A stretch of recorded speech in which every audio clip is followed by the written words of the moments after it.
बहुत समय पहले की बात है। परीलोक में एक परी का जन्म हुआ। जन्म के कुछ दिनों के बाद ही नन्ही परी को एक चुड़ैल ने चुरा लिया। वह परी को लेकर एक जंगल में गई और एक ऊंचे टावर के घर में उसके साथ रहने लगी।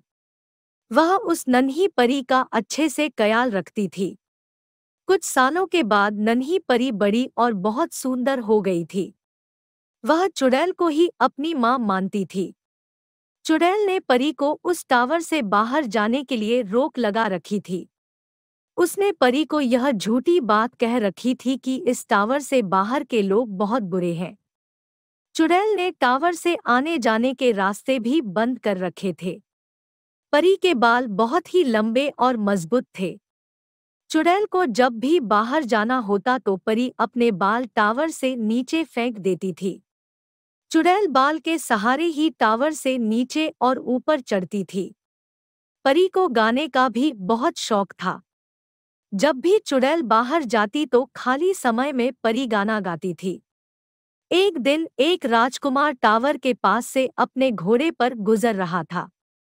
उसने परी का गाना सुना और वह वहीं रुक गया। वह टावर के पास पहुंचा। वह गाना गाने वाली लड़की के पास पहुंचना चाहता था, लेकिन टावर के ऊपर जाने का उसे कोई रास्ता नजर नहीं आया। कुछ समय बाद वह थककर एक पेड़ के नीचे सो गया। जब वह उठा तो उसने देखा कि एक चुड़ैल टावर के नीचे खड़ी है। उसने परी से अपने बाल नीचे गिराने को कहा। जब परी ने अपने बाल नीचे गिराए तो वह चुड़ैल उस टावर के ऊपर चढ़ गई। परी ने इसके बाद फिर से अपने बाल ऊपर कर लिए। अब राजकुमार समझ चुका था कि टावर के ऊपर किस तरह चढ़ा जाए। वह वहां से चला गया और अगले दिन आया जब परी गाना गा रही थी। राजकुमार ने चुड़ैल की आवाज निकालकर परी को अपने बाल नीचे फेंकने को कहा। परी ने अपने बाल टावर से नीचे फेंके। राजकुमार उन्हीं बाल के सहारे टावर से ऊपर चढ़ गया। जब राजकुमार ऊपर चढ़ा तो उसने देखा कि वहां बहुत सुंदर लड़की थी। उसको देखते ही राजकुमार उस पर मंत्रमुग्ध हो गया। राजकुमार को देखकर परी घबरा गई और पूछा, तुम कौन हो? राजकुमार ने परी को अपना परिचय दिया और परी से शादी करने की इच्छा जताई।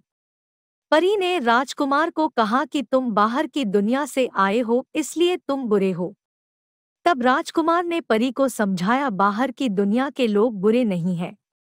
तुम इस टावर से बाहर नहीं निकली इसलिए तुम्हें सच्चाई का पता नहीं है।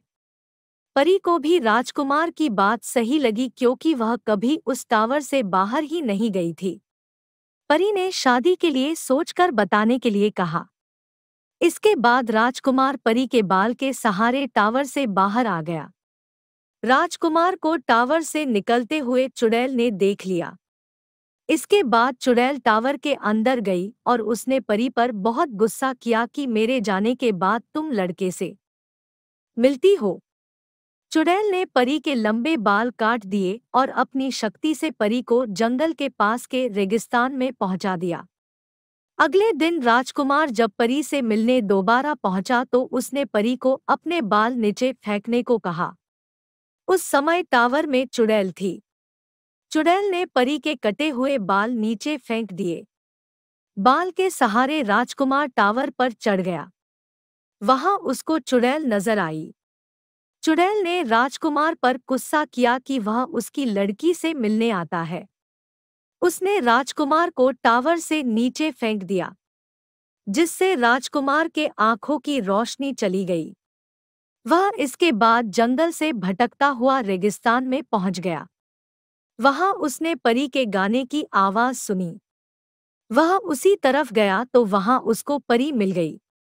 राजकुमार ने परी को सारी बात बताई, जिससे परी की आंखों में आंसू आ गए। राजकुमार ने अपना सिर परी की गोद में रखकर लेट गया। जैसे ही परी की आंखों के आंसू राजकुमार की आंखों में पड़े तो उसकी आंखें पहले की ही तरह ठीक हो गई। इसके बाद राजकुमार परी को लेकर अपने महल में आया और दोनों ने शादी कर ली और खुशी खुशी रहने लगे।